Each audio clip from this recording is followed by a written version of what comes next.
I hope you all well, and today I am going to explain your new topic, that is drug in clinical toxicity part 3.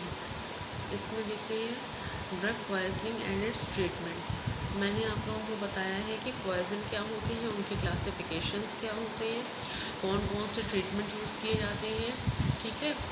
और universal antidotes बताया है। आज हम लोग देखते हैं कौन कौन से टाइप की पॉइजनिंग होती है, उनका ट्रीटमेंट क्या क्या होता है। लेड पॉइजनिंग होती है। मेनली लेड पॉइजनिंग को हैवी मेटल पॉइजनिंग भी कहा जाता है। क्यों कहा जाता है? क्योंकि जो लेड होता है, आर्सेनिक होता है, मरकरी वगैरह होती है, ये सब हैवी मेटल्स कहलाती हैं और इनकी पॉइजनिंग हैवी मेटल पॉइजनिंग कहलाती है। लेड पॉइजनिंग जनरली कैसे कॉज होती है? जब आप जैसे फैक्ट्रीज़ वगैरह या इंडस्ट्रीज़ में काम करते हैं तो आपका केमिकल के साथ आपका एक्सपोज़र बहुत ज़्यादा टाइम तक होता है, तो ये इस टाइप की पॉइजनिंग कॉज होती है आपकी बॉडी में। Lead poisoning is a medical condition that occur when people are expose to lead compound through inhalation, swallowing and rarely through the skin. Inhalation से हो सकता है, swallowing से हो सकता है, आपने कोई हैवी मेटल को सॉलो कर लिया हो, निगल लिया हो, rarely through the skin, but skin के थ्रू बहुत ही रेयर हो सकता है। Lead is 10 time more poisonous when get inhaled. जब इसको इनहेल किया जाता है लेड को, तो ये 10 टाइम मोर पॉइजनस हो जाता है कंपेयर टू फॉलोइंग और through the skin. Common source for exposure of lead is देखिए paint, soil, dust, water, industries, food and liquid storage का भी प्रॉब्लम हो सकता है। ये सब इसके common causes. Preparation of lead is lead tetroxide, सिंदूर बोलते हैं इसको, लेड सल्फाइड बोलते हैं, सुरमा, lead nitrate etcetera. Sign and symptoms of acute lead poisoning क्या होती है? जब लेड पॉइजनिंग आपको हो जाती है तो क्या आपकी बॉडी में कौन कौन से सिम्टम्स शो होते हैं? Acute poisoning is very rare. Constipation, ठीक है, stool are black and foul smelling, sweet metallic astringent taste हो जाता है, ठीक है। Burning of throat and vomiting हो जाती है, ओलिगोयूरिया हो जाता है, एंड ड्राउजीनेस होता है, इंसोमिया होता है, हेडेक होता है, मस्कुलर क्रैम्प्स होने लगते हैं, ब्लू लाइन ऑन गम्स हो जाते हैं। Fatal dose of lead is uncertain. जो भी जो लेड कंपाउंड होता है उसकी फेटल डोज होती है वो अनसर्टेन, वो डिफाइन नहीं है कि इस डोज के बाद ये चीज़ फेटल कंडीशन कॉज कर सकती है। लेड जो है आपका फेटल कंडीशन कॉज कर सकता है, बट एक ये अप्रॉक्स दिया है 0.5 to 20 ग्राम। Fatal period is uncertain. जो फेटल पीरियड है, जब उसकी डोज ही सर्टेन नहीं है तो उसका पीरियड भी सर्टेन नहीं होगा, बट एक approx 2 to 3 days for two few month. Treatment of lead poisoning की ट्रीटमेंट क्या क्या हो सकते हैं? Use of emetics and gastric lavage हो सकता है, for pain in abdomen, morphine and atropine, calcium gluconate and CaCl2 use होता है, vitamin C and vitamin D antidotes use होते हैं, ठीक है। बारबीचूरेट पॉइजनिंग नेक्स्ट होता है। बारबीचूरेट पॉइजनिंग, जब आप बारबीचूरेट कंपाउंड ले लेते हैं तो उससे जो पॉइजनिंग आपकी बॉडी में कॉज होती है वो बारबीचूरेट पॉइजनिंग कहलाते हैं। इसमें मेनली जो आपका CNS होता है वो डिप्रेस हो जाता है। Acute barbiturate poisoning result from injection of an overdose either by accidental or by suicidal.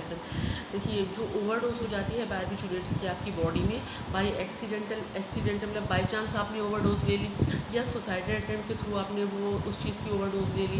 It is symptomatically characterize by depression of CNS, particularly respiratory and peripheral circulatory collapse. इसमें क्या हो जाता है? रेस्पिरेशन बहुत effect होता है, ठीक है, CNS डिप्रेस हो जाता है। Patient show weak and rapid pulses. इसमें जो पल्स हो जाती है वो बहुत ही वीक हो जाती हैं। प्यूपिल्स में भी कॉन्स्ट्रिक्टेड। देखिए, जो आई की प्यूपिल होती है आपका, वो जो होती है वो कॉन्ट्रिक्शन स्टार्ट हो जाते हैं उसमें, ठीक है, वो सिकुड़ने लगती हैं और लाइट के रिस्पेक्ट में वो सेंसिटिव हो जाती हैं। Fatal complications are broncho constrictions हो जाते हैं, एक्यूट रीनल शटडाउन हो जाता है। ट्रीटमेंट कौन कौन से होते हैं? गैस्ट्रिक लीवेज। देखिए, इसका पहला जो ट्रीटमेंट है वो गैस्ट्रिक लीवेज के थ्रू होता है। गैस्ट्रिक लीवेज में भी perform if the patient present within 1 hour of ingestion or rapidly deteriorates while in the emergency department, vomiting करवाई जा सकती है इसमें, ठीक है। एक्टिवेटेड चारकोल दिया जा सकता है राइल्स ट्यूब के थ्रू। देखिए, जब भी आपका पॉइजन सर्टेन नहीं है कि आपको इस चीज़ से पॉइजनिंग हुई है तो बट ऑब्वियस है कि आपको जो यूनिवर्सल एंटीडोट है वो दिए जाएंगे। एंडोट्रैकियल इंट्रूबेशन होता है, ये भी एक प्रोसेस होता है इसका ट्रीटमेंट का। ठीक है।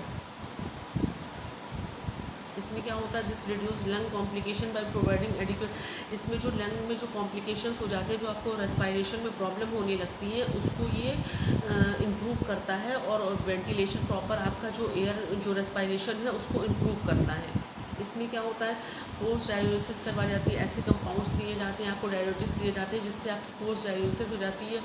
तो आपका जो बॉडी में जो भी बारबिटूरेट्स की जो भी पॉइजनिंग हो जाती है वो यूरिन के थ्रू एक्सक्रीट आउट हो जाती है बॉडी से। मैनिटॉल दिया जाता है इसमें, ठीक है। डायरेटिक्स दिए जाते हैं, फ्यूरोसिमाइड दिया जा सकता है इसमें आपको। Furosemide is more powerful diuretics. It is used dose of 20 mg along with 500 ml of 1.2 sodium bicarbonate 1 litre of 5% dextrose के साथ आपको फ्यूरोसिमाइड दिया जा सकता है, जिससे आपकी पोस्ट डायलिसिस को इन्हेंस किया जाता है, ताकि यूरिन के थ्रू आपका जो भी बारबिटूरेट की पॉइजनिंग, जो भी बारबिटूरेट कंपाउंड आपकी बॉडी में गए हैं, वो यूरिन के थ्रू एक्सक्रीट आउट हो जाए आपकी बॉडी से। डायलिसिस करवाई जाती है, इसमें हीमोडायलिसिस भी होती है, पेरिटोनियल डायलिसिस भी होती है। Both are more effective in removal long chain barbiturates. Peritoneal dialysis is not more effective than force dialysis होता है। हीमोडायलिसिस जो होता है वो मोर इफेक्टिव होता है। Haemodialysis specially indicate following cases, shock and progressive lethal dose level पे दी जाती है, हीमोडायलिसिस की जाती है। इंजेक्शन ऑफ लिथल डोज, जब लिथल, देखिए इंजेक्शन ऑफ लिथल डोज क्या होता है, जब बारबिटूरेट्स का जो आपने इंटेक किया है वो एक लिथल डोज से ज़्यादा ले लिया है, लिथल डोज के अमाउंट में आपने ले लिया है, जो डेथ कॉज कर सकता है आपकी बॉडी में, तो ये हीमोडायलिसिस करवाई जाती है। मॉर्फिन पॉइजनिंग क्या होता है, morphine is a phenanthrene alkaloids obtain from the dried juice of dried juice of unripe capsule of poppy fruit of Papaver somniferus. It is present near about 10% of dried juice. देखिए ये unripe capsules होते हैं, ठीक है, और papaver सोमनीफेरस नाम का एक प्लांट होता है जिससे ये ऑब्टेन किए जाते हैं। Morphine is a drug classified, morphine जो होती है वो अंडर नार्कोटिक आती है, ये एनाल्जेसिक एक्टिविटीज़ के लिए दी जाती है। Analgesic that is commonly use to treat, देखिए ये एनाल्जेसिक होते हैं एंड इसको सीवियर टू मॉडरेट पेन के लिए यूज़ किया जाता है। It act by depressing the CNS, particularly depress cortex, respiratory and cough centers in medulla, but stimulate vagus and vomiting centers. Its analgesic effect excreted by binding with, देखिए जब भी ये receptors से बाइंड होते हैं तो जो इसकी एनाल्जेसिक एक्टिविटीज़ होती है वो इंक्रीज़ हो जाती है। Morphine is a very potent drug and when one has developed tolerance due to frequent use there is a possibility of dependence and addiction. देखिए मॉर्फिन जो होती है वो बहुत ही पोटेंट ड्रग होती है, बहुत ही ये एनाल्जेसिक एक्टिविटी शो करती है, बट आप जब इसको रेगुलरली या फ्रीक्वेंटली लेने लगते हैं तो ये आपकी बॉडी में जाके डिपेंडेंस, ड्रग डिपेंडेंस मैंने आपको बताया और एडिक्शन बताया है कि ये आपकी बॉडी को उस चीज़ के लिए एडिक्ट कर देगा या उस चीज़ पे आपकी बॉडी डिपेंड हो जाएगी मॉर्फिन पे। The symptom of morphine toxicity has several stages. Symptoms कौन कौन से होते हैं, stage of excitement and euphoria. देखिए इसमें यूफोरिया की कंडीशन होती है। यूफोरिया की कंडीशन क्या होती है, इसको आपने लिया, आपको बहुत अच्छा फील हो रहा है तो वो यूफोरिया की कंडीशन कहलाती है। Increase sense of well being, increase mental activity, आपको बहुत अच्छा लगने लगता है। And in children mark convulsions occurs, मतलब कन्वल्सन्स आने लगते हैं चिल्ड्रंस में, ठीक है। सेकंड क्या होता है, डिप्रेशन कॉज कर सकता है, हेडेक, नोजिया, वॉमिटिंग, लेथार्जी, आपको बहुत थकान लगने लगेगी, ड्राउजीनेस हो जाएगी आपकी बॉडी में, कॉन्ट्रैक्टेड प्यूपिल, आपकी जो आई के प्यूपिल होंगे वो कॉन्ट्रैक्ट होना स्टार्ट हो जाएंगे, ठीक है। स्टेज थर्ड क्या होता है, नेक्रोसिस होता है, इसमें कोमा की स्टेज आ सकती है, डीप कोमा हो सकता है, muscle relax, hypotension, hyperthermia and cyanosis. Hyperthermia क्या होता है, इसमें आपकी बॉडी का जो टेम्परेचर होता है वो बहुत ही लो हो जाता है। डायग्नोसिस इसमें कोमा, टिपिकल ओपीएम स्मेल, ये सारे इसके डायग्नोसिस, ये सारे इसकी सिम्टम्स होते हैं, इसके थ्रू इसको डायग्नोस किया जाता है। जब आपके अंदर कोमा की कंडीशन हो जाती है या पिन पॉइंट प्यूपिल पे आपकी कॉन्ट्रैक्शन स्टार्ट हो जाता है, मॉइस्ट कोल्ड स्किन हो जाती है, ठीक है। हाइपोथर्मिया मैंने बताया आपको कि जब आपकी बॉडी का टेम्परेचर लो होने लगता है,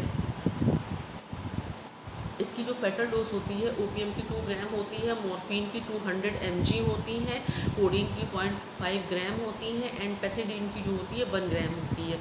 ये सारे नार्कोटिक ड्रग के अंडर आते हैं। ट्रीटमेंट ऑफ मॉर्फिन पॉइजनिंग क्या होता है, गैस्ट्रिक लेवेज इसमें भी करवाया जाता है, KMNO4 दिया जाता है, ठीक है। KMNO4 ये मॉर्फिन को ऑक्सीमॉर्फिन में कन्वर्ट कर देता है। एक्टिवेटेड चारकोल भी दिया जा सकता है, इसमें एनिमा एंड परगेटिव्स दिए जाते हैं। Airway control and adequate oxygenation, इसमें एयरवे देखा जाता है कि जो आपकी रेस्पायरेशन प्रोसेस है वो प्रॉपर हो रही है कि नहीं हो रही। सिम्टोमेटिक ट्रीटमेंट भी यूज़ किया जाता है। एंटीडोट्स दिए जाते हैं। एंटीडोट्स ऑफ मॉर्फिन पॉइजनिंग में क्या होता है, नेलेक्सोन दिया जाता है जो एज ए एंटीडोट आपकी बॉडी में वर्क करते हैं, ठीक है। मेथाडोन दिए जाते हैं, नेल्फेमिन दिया जाता है।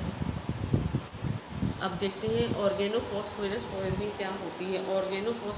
ऑर्गेनोफॉस्फोरस पॉइजनिंग में क्या होते हैं, जो ऑर्गेनोफॉस्फेट कंपाउंड्स होते हैं are diverse group of chemical used in both domestic and industrial setting. ये मेनली इंसेक्टिसाइड यूज़ होता है, ऑर्गेनोफॉस्फेट जो ग्रुप होता है, ठीक है। इंसेक्टिसाइड है, नर गैसेस हैं, ऑप्थेलमिक एजेंट्स होते हैं एंड हर्बिसाइड्स होते हैं, इंडस्ट्रियल केमिकल्स होते हैं, ये ऑर्गेनोफॉस्फोरस कंपाउंड्स होते हैं। The primary mechanism of action of organophosphate pesticide is inhibition of acetyl cholinesterase. ये एक इनिबिशन कर देता है, ये जो आपकी बॉडी में जब जाता है तो ये इनिबिट कर देता है। एसिटिल कोलिनेस्ट्रेज एंजाइम होता है, उसको इनिबिट कर देता है, ठीक है। साइन एंड सिम्टम्स क्या होते हैं इसके, जब ये ऑर्गेनोफॉस्फेट पॉइजनिंग आपकी बॉडी में हो जाती है तो क्या होता है, हेडेक होता है, ठीक है। और फोटोफोबिया हो जाता है। फोटोफोबिया क्या होता है, लाइट से जब आपको फोबिया हो जाता है, ठीक है। इन 1 to 8 hours rest all features mention above will appear हो जाते हैं। पल्मोनरी सेरेब्रल एडिमा हो जाता है, एडिमा होने लगता है आपकी बॉडी में, कन्वल्सन्स हो जाता है, कोमा हो जाता है, और बहुत ज़्यादा जब लीथल डोज आपने ले ली होती है तो डेथ भी कॉज हो सकती है, ठीक है।